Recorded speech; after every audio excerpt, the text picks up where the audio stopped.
За энэ хурдан цугларсан эрдэмтэн мэрэгд зочид төлөөлөгч болон хамтран нөхдөд эрүүл их сайхан ажлын бүтээлийн өндөр их амжилтыг хүсэн өрөө.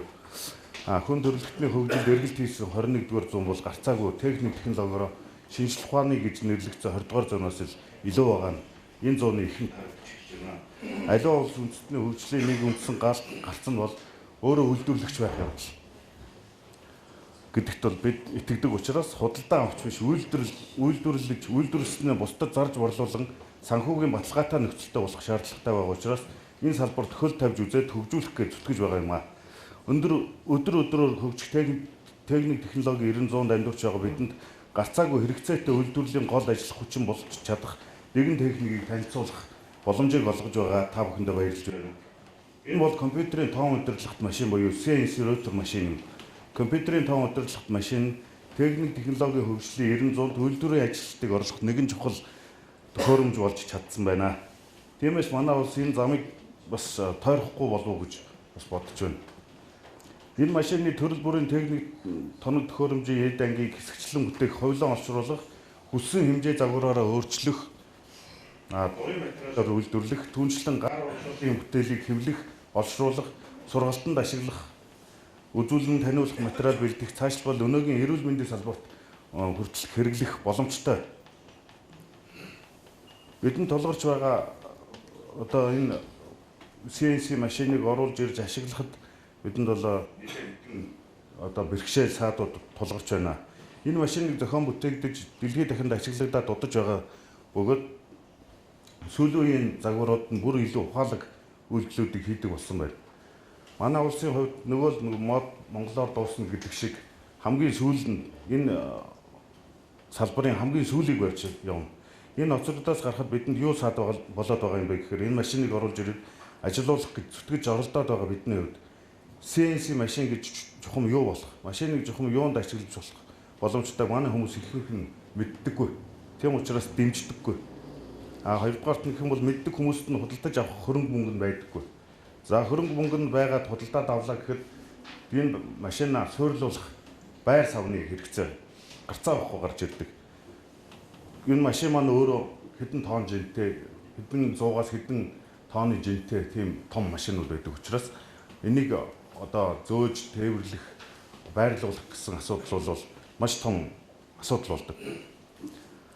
За ажилуулах боловсон хүчний талаар дутагдaltaй байгаа нь бид нар зөвхөн өөрсдийн ашиг сонирхол юм уу одоо энэ салбарыг хөгжүүлэх гэж яваад байгаа энэ орчинд маань сургалтын асуудал, боловсон хүчний асуудал бол маш их том асуудал болж ирдэг. Нэгэнт ингээд оруулж ирээд ингээд энэ үйлдвэрийг байрлуулад ингээд боловсон хүчний асуудал гэдэг маань бол энэ машиныг ажилуулах, компьютерийн програм хангамж дээр ажиллах ийм улсууд маань зайлшгүй хэрэгцээтэй болдог. Тэгээ нэгэнт энэ одоо хийж байгаа бүтээлээ цааш нь зах зээл дээр борлуулах тийм зах зээлийн хувьд бол манай улс бас тийм том зах зээлтэй улс биш. Тийм учраас нөгөө эдийн засгийн хүч хөрөг нь бас л одоо энэ үйлдвэрлэлийг хөгжүүлэхэд маш том одоо бэрхшээлтэй байгаа. За энэ CNC машины талаарх мэдээлэл нь за тодорхой програмуудыг буюу 3D програмуудыг ашиглан бүтээсэн их загварууд болон 3 хэмжээст сканераар оруулсан компьютерийн файлыг хуулж ачаалж өгснөөр ажлын бэлэн байдал CNC машин маань ордог бөгөөд зөвхөн команд өгснөөр бусад ажлыг CNC гэж нэрлэгдээд байгаа робот машин маань хийж гүйцэтгэнэ. CNC машин хагас болон бүрэн автомат ажиллагаатай байдаг. CNC машиныг ер нь бол эрх тэнхлэг бүхий токрын, хоёрдугаарт нь өрөмдөгч, гуравдугаарт нь сэлбэрийн, дөрөвдүгээрт нь зүсэгч гэсэн үндсэн дөрвөн төрөл хэлбэрээр ашиглаж болно. За нэгдүгээр токрын хэлбэр гэдэг нь төрөл бүрийн машины эд анги, араа дамжуулга, эрэг болт, ваар, сав, тоглоом зэрэг хийхэд ашигладаг бол өрөмдөгч CNC машиныг нь төрөл бүрийн эд ангиудыг хийсэн эд ангиудаа ухах, өрөмдөх, шургын ховлд татах, нөхлөх зэргээр ашигладаг. Харин сэлбэрийн CNC машинаар уран баримл, хөшөө дурсгал, машин техникийн загвар, үзүүлэн таниулах, сургалтын материал, хүний хэм хилээд эрхтэн, тоглоом, төрөл бүрийн ихээ угалж тавих, тавилгын деталуудыг хийх боломжтой байдаг. Гэхдээ CNC машины одоо энэ хасгаргаар гэж яригдаад байгаа энэ арга маань дурын материал дээр хийх боломжтой. Тэрүүгээр илүү даваа талтай. За зүсэгч CNC машин бол төрөл бүрийн үсэг, реклам, чимэглэлийн ажлууд одоо хаяг гэх мэт зүйлүүдийг зүсч одоо хийдэг. За сүүлийн CNC машинууд нь бол зүс зорж байгаа материалын хэлбэр хэмжээнд тааруулан хутга болон өрмөө өөрөө сольдог.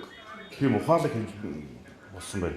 Мөн тэр халалтыг бид нар хөргөг шингэнээ өөрөө цацдаг. Гарч байгаа үрдэс тоосон цэрийг сордог гэх мэт хүний гар оролцох нь улам багассаар байгаа. За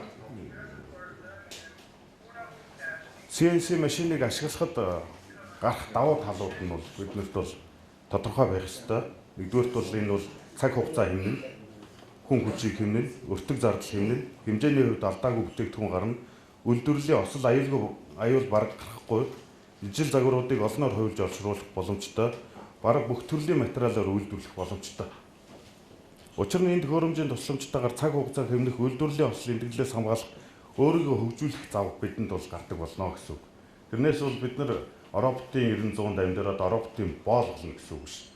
Энэ бол биднэрт өөрсдөө хөгжүүлэх зав гаргах хамгийн одоо том одоо боломжийг олгож байгаа юм. За ингээд анхаарал хандуулсан явдал байлаа.